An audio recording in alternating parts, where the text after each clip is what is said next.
come on these live streams every day. I tell you about the wins. I tell you about all the celebrations and all the milestones, but I also come on here and I tell you when I have losing trades too. And today was a losing trade, and that was thanks to Coinbase. So I'll go over this with you guys, exactly what the trade was, exactly what I was anticipating to happen.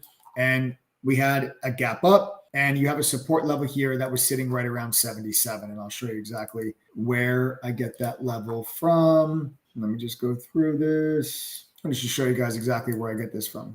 Your 50-day moving average, 77.87. Your 100-day moving average, 76.87.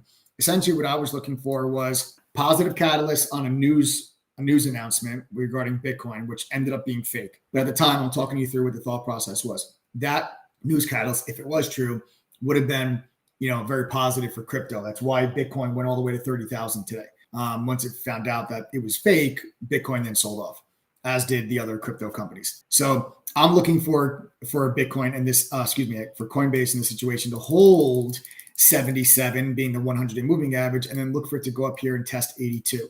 So this is what I was going to be looking for today, because I felt that if that news, on the back of that news, you have resistance at 82, but then you have resistance up there at 86. And I thought that this stock would have a chance to get all the way up to, this $86 level on the back of that news. But that's not what happened. The news ended up being fake. But let me take you guys back over to the charts. I'll show you exactly what I was doing. I waited for the gap up. We pulled in off the open, and you can see that 77 level, which was the 100-day moving average, starts to hold support. And then I stepped in and I got long right here.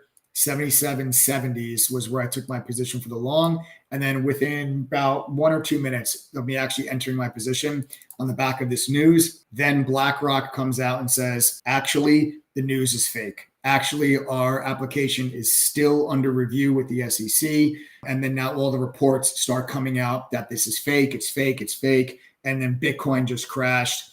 And then Coinbase crashed as well. And I exited my position right here.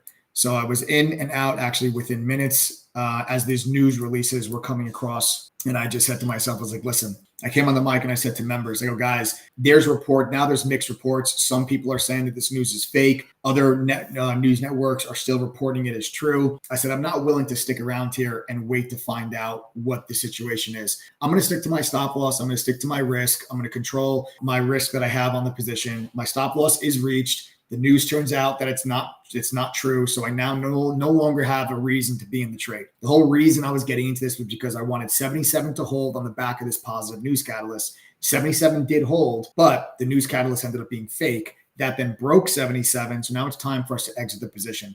That's exactly what I did. Okay. And I'm glad that I did, because then you can see that Coinbase went significantly lower after I'd already exited my position. It could have been a much bigger loss than it was. So it's just, again, the importance of sticking to your stop losses, always having stop losses, because you never know when a news release is going to come out that either sometimes it comes out, it's in your favor, right? And that's just luck when that happens. Other times it comes out and it's not in your favor, and there's nothing that you can do about it. There's nothing that you could foresee. There's nothing you could have done differently. All you can do is just stick to your risk, because it's an occupational hazard of you being in positions and then news comes out, or in this case, news comes out that the news was fake.